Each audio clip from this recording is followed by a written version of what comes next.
Turning point tu saya dah mula jatuh sakit lah. Waktu umur 25 tahun ni saya dah kena, mula-mula saya tak tahu penyakit tu apa. Saya ingatkan sebab bila saya badan besar.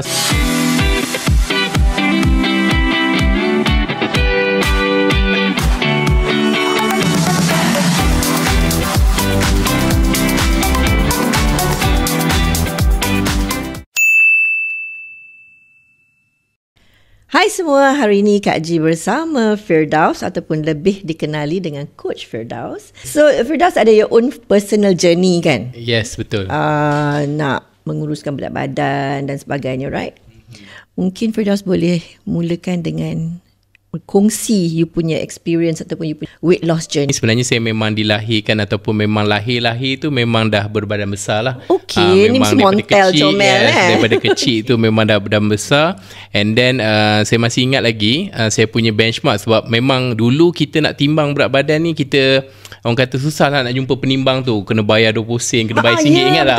Nanti kalau masuk RM1 kena pergi, especially dekat mall kan. Yes, zaman dulu kita pergi mall baru kita jumpa mesin timbang tu. Yang itu besar pun, tu. Itu pun kita kan budak-budak, kadang manalah bawa duit kan. Jadi kita tak aware dengan berat badan kita pada waktu tu. And then yang saya ingat waktu darjah 6 kita kena ambil injection BCG kan. Correct, betul. So waktu tu memang teringat lah berat badan saya waktu tu 60 kg. Darjah 6. Darjah 6, 60 kg. Mesti montel comel tu. Okay. Tapi dulu ni kalau waktu dulu saya darjah 6 tu, kalau ikutkan memang tak ramai orang yang badan besar. Kalau dalam sekolah saya tu, kalau out of ada 7 kelas, dalam satu kelas nak jumpa satu orang badan besar pun susah.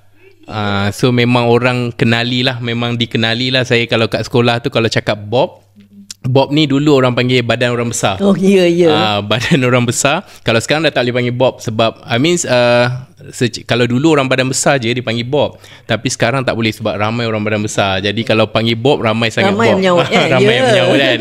Okay. So dulu ramai juga. Sekarang ni orang tanya Bob tu apa, asal nama Bob kan. So kata pernah besar dulu. Okay, lepas tu berat badan saya 60 kg yang saya ingat waktu darjah 6. And then benda tu sebenarnya tak sekarang ni dah tak jadi macam luar biasa lah. Sebabnya dulu darjah 60 kg saya pun dah dikira paling besar kat situ. Tapi sekarang saya rasa kalau budak-budak sekolah pun darjah 6 saya rasa ada yang dah 80 hingga 100 kg. Firdaus tinggi. Yes, at least taklah nampak sangat kan. Jadi sebab apa saya badan besar ni? Sebab saya kuat makan. Mak saya bukan genetik sebenarnya. Sebab tak adalah genetik, maksudnya atuk ke, tak adalah family besar. yang jenis besar-besar. Betul, mak saya pun kecil dulu. Lepas tu dia orang kata saya ni jenis, mak saya suka makan, masak, saya suka makan. Okey. Saya boleh makan masakan ayam.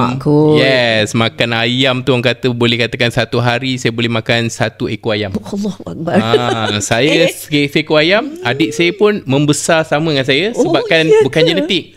Kita slow-slow memang naik berat badan sebab kuat makan. Mak pun makan sedap, masak sedap. Of course kan, bila kita ada anak pun kita tengok anak kita suka makan, kita jadi macam tambah lagi, beli lagi kan. Jadi itulah dengan gaya hidup yang orang kata tak berapa aktif. Sebab bila dah badan besar tu kita pun rasa macam sedar diri, nak masuk sukan pun susah kan. Selalu banyak restriction kan, kena ejek, kena orang kata macam-macam lah, sering dibuli waktu kat sekolah dan sebagainya. So dulu 60 kilo waktu darjah 6. Lepas tu slowly meningkat, naik sampai bila dah kerja tu, dah ada duit, dah boleh beli makanan sendiri, lagilah cepat naik berat badan tu. Sebab kita dah boleh start beli makanan kita. Dulu kita harapkan mak kita masak. Betul. Bila kita dah kerja, lagi meeting dapat makan free semua tu, lagilah. Sebab habit tu daripada kecil dah suka makan. Jadi pemakan. Jadi bila kita dah besar tu kalau dihidangkan tu memang kita makan je lah. Sebab kita dah jadi ni. Lepas tu saiz perut pun memang dah biasa makan banyak.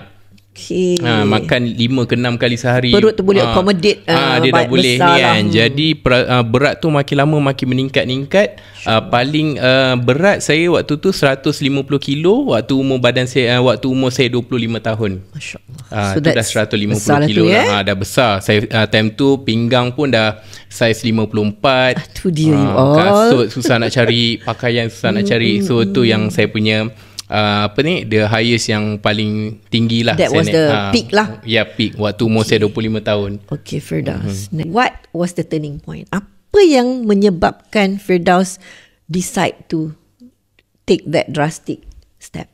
Okay, so what is a turning point ni sebenarnya memang dia kena datang daripada dalaman lah. Betul, kawan-kawan cakap pun kadang-kadang kita macam tak ambil kisah sebab kata-kata bukannya dia kan, kita punya ni, kita yang bawa badan dan sebagainya.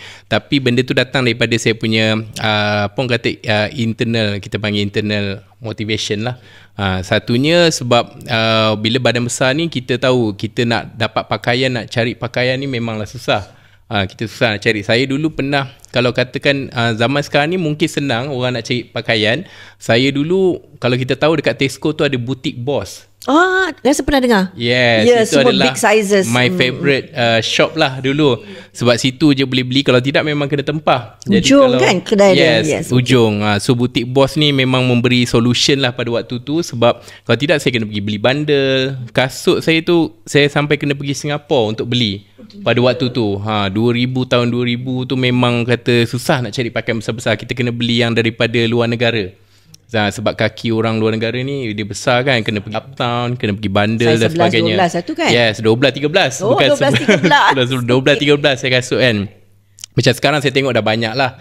Sebabkan kita memang ada demand kan. Kalau dulu memang kena pergi sampai ke Singapura cari. Jadi pakaian ni bagi saya satu isu yang besar. Kadang-kadang saya pergi kerja tu, nak beli pakaian kat butik Boss tu, kadang-kadang ada satu colour saja. I see. Limitation pula. So kadang-kadang orang kata tak basuh baju ke kan, pakai benda yang sama je. Tak, sebenarnya bila kita pergi kedai tu, kita nampak saiz kita ada 5 helai, kita beli Grab terus 5 helai. Betul. So kita memang kata benda limit. Baju pun banyak baju yang sama. Sebab kita tengok ada lebih, ada 3 saiz okey, pakai selesa dan kita akan beli extra. Itu dari segi wardrobe-nya. Wardrobe-nya. Kat situ satu. Lepas tu daripada segi kesihatan pula. Kesihatan, bila turning point tu saya dah mula jatuh sakit lah. Waktu umur 25 tahun ni saya dah kena, mula-mula saya tak tahu penyakit tu apa. Saya ingatkan sebab bila saya badan besar, saya akan aktif macam main futsal, main bola tu, kaki selalu sakit. Menampung berat badan. Yes, menampung berat badan. So bila kita start, tapi dia punya sakit tu kerap. Setiap minggu sampai orang kata tak boleh nak pergi kerja pun ada. Jadi bila saya buat check doktor, dia check darah saya, dia tengok kita punya uric acid tinggi. Jadi dah ada gout lah. Tapi waktu umur saya 25 tahun tu, umur kira tahun 2008 2007, penyakit gout ni dia penyakit orang-orang yang, kalau saya cakap dengan kawan-kawan, gout, diorang kata macam penyakit penyakit orang kaya. Itu sekarang. Dulu dia kata penyakit atuk-atuk aku. Ya betul. Memang uric penyakit tinggi, kan? Umur dah 60 baru ada penyakit gout ni. Sebab kita cakap family pun kadang macam mak dengan ayah pun tak tahu gout tu apa. Lagipun dia rare. Dia rare. Dululah kalau tengok sekarang ni sekarang ni benda tu sekarang tu dah common kan. Jadi waktu tu bila dah kena gout, orang cakap penyakit ni macam atuk dia yang umur 60 tahun. Jadi saya kata macam saya rasa macam umur ni dah berapa ni, baru 25 tahun penyakit 60. So benda tu dah jadi macam kronik lah. Jadi kronik. Jadi saya tanya doktor apa yang saya boleh buat lah untuk hilangkan gout. Sebab dia dah kata kena ambil ubat, start makan ubat sebagainya. Saya pun susah nak bergerak. Macam contohnya hari Minggu tu ada nak keluar mana-mana, jadi terbatas lah, tak boleh nak pergi sebabkan kaki kena serang dan sebagainya. So daripada situlah apa orang kata, doktor kata kena turunkan berat badan. Sebab dia kata muda lagi, benda ni penyakit yang boleh dikawal lah. So kita pergi kita pergi start untuk join, maksudnya start lah untuk jaga makan. Barulah start ada kesedaran tu. Lepas tu carilah sekeliling mana yang kita boleh dapat program. Tapi memang very tough lah sebab kita langgar tembok dulu. Sebab yelah tahun 2007-2008 tak ada Instagram, tak ada social YouTube media punya ni. Jadi kita tak dapat info sekarang ni kita terus key in je apa yang kita nak, chat GPT je keluar kan apa semua kita nak buat semua tu. So that second is kesihatan. Yang ketiga is relationship lah. Yang ketiga relationship ni, biasalah kita waktu tu saya pun umur dah makin meningkat, tengok kawan-kawan ada girlfriend semua kan. 25-26 kan. 25-26 kadang dah time college lagi tengok orang dah ada girlfriend, kita tak ada girlfriend lagi kan. Kita suka ramai orang tapi ramai orang tak suka kita. Oh lah, sedihnya. Okey, faham sangat. So frustrating benda, frustrating. Tapi itu one of saya punya motivation lah. One of motivation bila kita pun nak ada girlfriend juga. Lepas tu benda tu menjadikan saya punya all the motivation lah yang kita faktor-faktor ni lah yang menyebabkan you turn around and determine. Lepas tu always ask myself, cakap sampai bila lagi nak macam ni, nak cari seluar susah, sampai bila lagi orang cakap macam duduk seorang diri. Lepas tu pernah yang waktu sekolah dulu pun pernah nak tumpang kawan-kawan naik kereta. Diorang tak nak bawa kita sebab tayar bocor lah. Dulu kan zaman kereta kancil kan. Kereta kancil bukan macam sekarang kereta semua hebat-hebat kuat. Dulu kereta kancil naik je boleh nampak singgit sebelah. Yes, boleh nampak. Sebab 150 kilo naik kancil tu memang singgit sebelah dia jauh. Kalau naik motor tu pun memang saya pun memang daripada sekolah lagi, kalau ayah belikan basikal, selalu ada masalah jejari patah. Jejari patah. Lepas tu pernah sekali saya pernah makan cendol tu, makan cendol kat Pening tu, duduk kat kursi plastik tu, meletup, pecah. Dia duduk terus bersila. Yes, sampai banyaklah benda-benda yang memalukan terjadi sepanjang berbadan besar tu kan. Jadi memang orang kata time tu always ask myself, kata macam sampai bila nak macam ni lagi kan. Susah. Sampai saya pernah ada pergi favorite kedai makan tau. Saya punya favorite kedai makan ni, maksudnya setiap malam saya makan kat situ. Sampai disediakan saya kerusi khas. Tu dia. Bila dia nak datang je, bukan sebab apa, sebab saya dah banyak kali patahkan kerusi dia. Jadi bila saya datang je, dia kata Bob boleh tak duduk kat kerusi ni. Dia tahap ada kerusi special kat kedai tu. Sebab kan kerusi plastik dia asyik patah je kalau saya duduk. Okay, so having gone through semua ni kan, Firdaus, macam mana, what did you start off with? Firdaus mula dengan apa untuk untuk menurunkan berat badan tu? Okay, so first kali saya nampak waktu untuk turunkan berat kesedaran tu kita dah sampai lah. Lepas tu saya cuba macam-macam juga. Saya pergi gym. Tapi mula-mula saya pergi gym ni, gym zaman dulu ni tempat-tempat orang yang pergi gymnasium ni semua yang nak buat-buat badan. Jadi saya time tu matlamat saya nak bina badan, tapi matlamat saya waktu tu nak turunkan berat badan. Jadi testimonial untuk orang nak turunkan berat badan ni tak ramai pada waktu tu. Sebab kita katakan ratio orang kurus ni ramai. Orang yang badan besar ni sangat limited. Boleh kata 9 out 9 of 1. Out of 10, 9 yang kurus 1 yang besar. Jadi kita kena extra effort lah. Maksudnya kita adalah the pilot project. Masuk gym tu pun dia kata macam, biasa orang datang nak bina badan, tapi kita datang nak kuruskan badan. So diorang pun eksperimen lah kita. Eksperimen tak sama dengan buat orang nak bina badan. Sebab orang bina badan ni, diorang fitness dia dah ada. And then diorang punya macam orang kata energy tu tak sama macam kita. Kita ni guna sikit tenaga je dah penat. Jadi saya kena buat sit up lah apa benda. Time tu badan besar, orang tu pun tak ada struggle tak Firdaus? Struggle memang tak? Struggle lah first masuk, sebab tak pernah exercise ni. Daripada orang kata macam orang kata bukan yang regular exercise ni, tiba-tiba kena buat tu. Orang IT, saya orang IT kan, background IT, depan komputer je memanjang. Tapi memang bila saya start exercise, nak cuba jadikan rutin tu memang ni. Tapi motivation tu lah buatkan saya terus bersemangat lah. Firdaus ada sebut self-motivation kan, self-motivated. What about family members, kawan-kawan? Ada tak bantuan juga untuk bagi you semangat? Ada kawan-kawan yang mana kita dah declare lah. Saya pernah declare dengan kawan-kawan saya, sekarang ni nak kurus. Lepas tu saya cakap kalau saya ada order makanan ke apa, saya kata dia ambil makanan saya. Jangan bagi saya makan makanan ni lah. Lepas tu kawan pun adalah share kawan-kawan dia yang dah kurus. Apa tips dia pakai. So kita memang orang kata tak, kita mouth to mouth lah. Maksudnya tips tu, kalau orang tu tipu kita, kita kena tipu lah. Macam tu kan. Kita percaya je. Sebab there's no resources lah kita nak dapat kat mana-mana kan. Ada reference kan. Until one day I think the most successful saya punya journey tu is when I meet I punya one of my coach. Dia dia buka booth. So that's a weight management punya programs lah. Okay, so bila saya follow dia punya weight management program tu, and then dia akan, I think it's a good thing yang penting untuk bila kena turun berat badan, we must have a coach lah. Sebab dia orang pergi belajar kan, dia orang ada education. Semua macam tu lah, Firdaus. Yes, even nak business pun orang pakai coach juga kan. Yep, I think that's the best way lah, because the coach ni tapi macam-macam benda lah. Ada orang dia suka tengok coach ni dia very educated. I mean dia betul-betul nak tolong orang.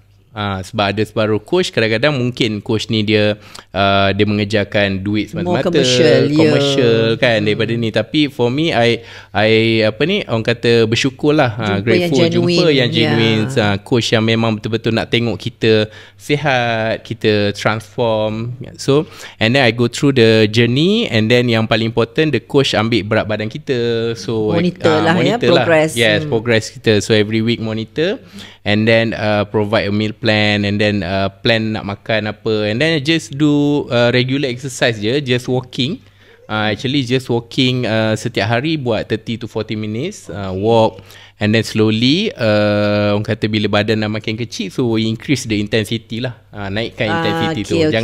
Jangan always be a comfort, overdo it lah kan, jangan comfort sangat lah actually. Because if we training, kalau kita terlalu comfort, the result pun jadi comfort, jadi macam tu je kan, tak meningkat. So I pun jaga nutrition, tapi dulu cabaran untuk jaga makan ni tak susah sebab TikTok tak ada, IG tak ada, so tak ada makanan tak viral. Tak adalah lalu viral, FYP kita makanan restoran ni lah semua kan. Kalau kenduri kahwin tu pun makanan yang sama je, almost every week kita pergi kenduri kahwin pun tak apa, makanan pun kita rasa macam tak makan pun okay sebab je, makanan sama je. So tak adalah mencabar macam sekarang kita pergi ada stall lah apa semua, betul, kan. Betul.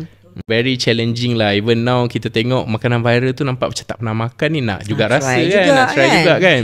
Basically you went through a meal plan, workout and exercise, and then apa lagi, dia punya faktor, I think it's a buat together. I mean it's a group, community. Okay, you ada group jugalah. Yes, pada waktu tu kita dah buat it's a group punya coaching lah. Tu Firdaus, basically sangat penting untuk ada group ataupun community. Untuk community ni memang sangat penting lah. Kalau kita buat seorang-seorang diri ni, dia rasa macam satu tak motivate, and then kita pun mungkin buat dalam masa seminggu tu kita rasa macam okay boleh buat, tapi lepas seminggu tu kita dah mula rasa hilang macam semangat. Bosan kita rasa bosan nak buat benda yang sama. Bila ada geng-geng kawan-kawan ni, salah satunya kita boleh terinspirasi dengan dia. Maksudnya mungkin kita tengok result dia tu macam nak jadilah macam dia ni, lepas tu boleh minta dia share tips kan.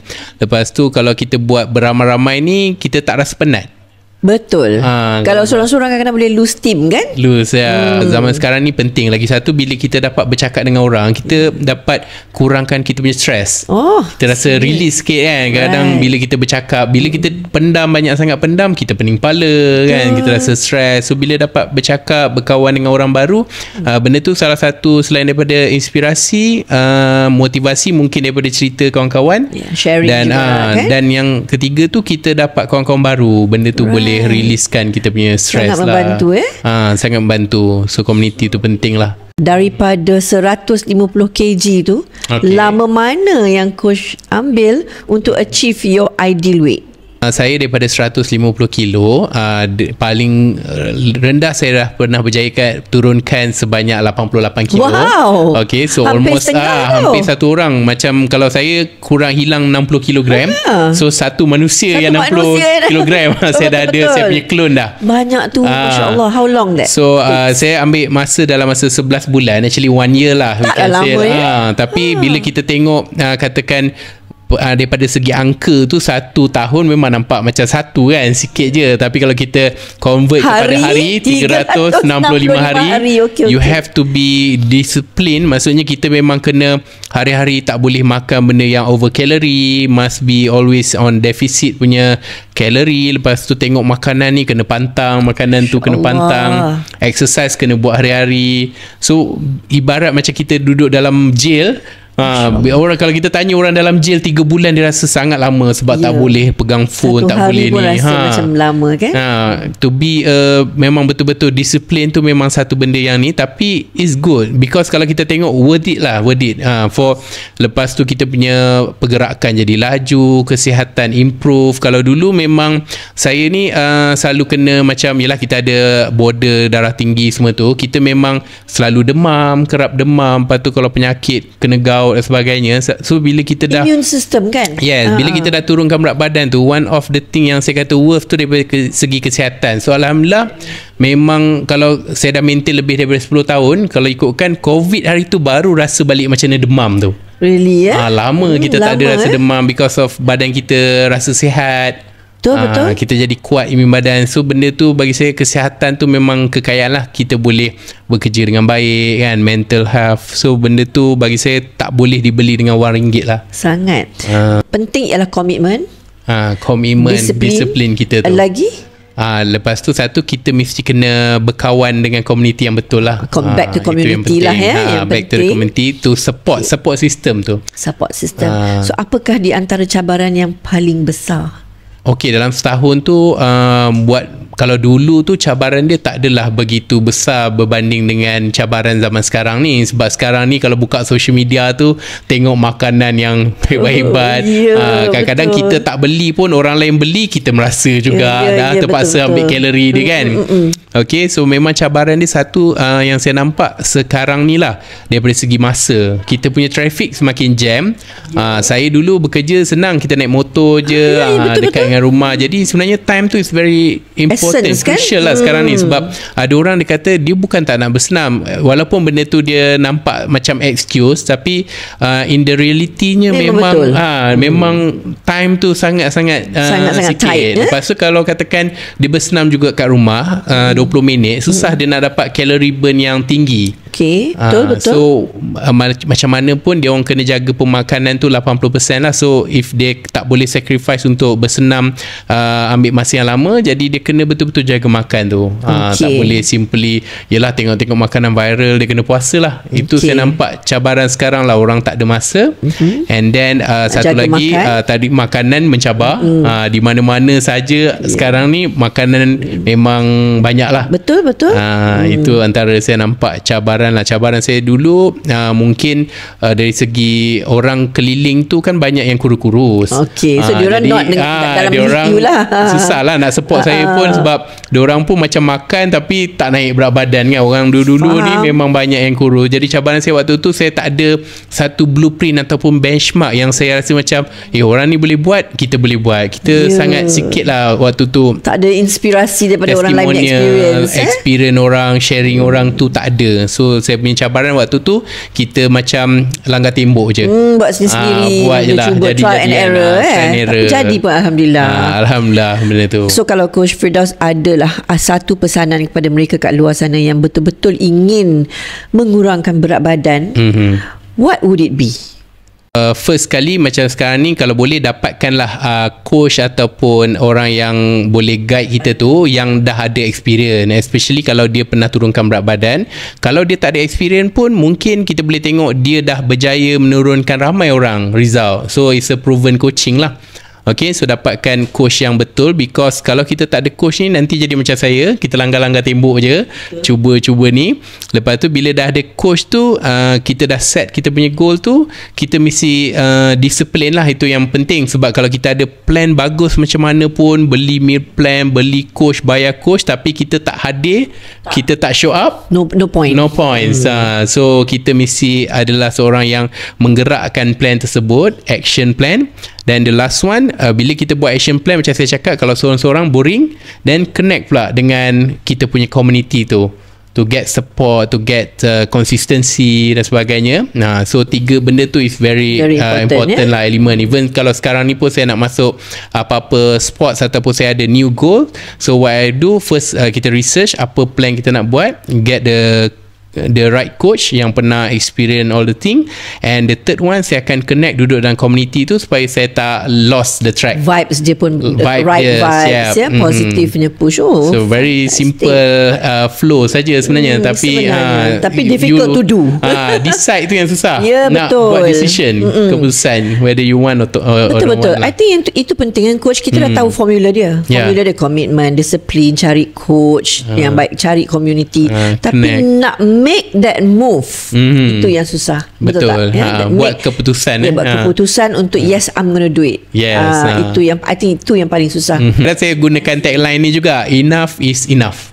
Tu dia. So kalau macam kita nak buat sesuatu benda tu, kita dah betul-betul nak commit, kita tengok why kita nak buat benda tu, and then kita rasa macam enough is enough, maksudnya yes, I have to do this. Okay, faham.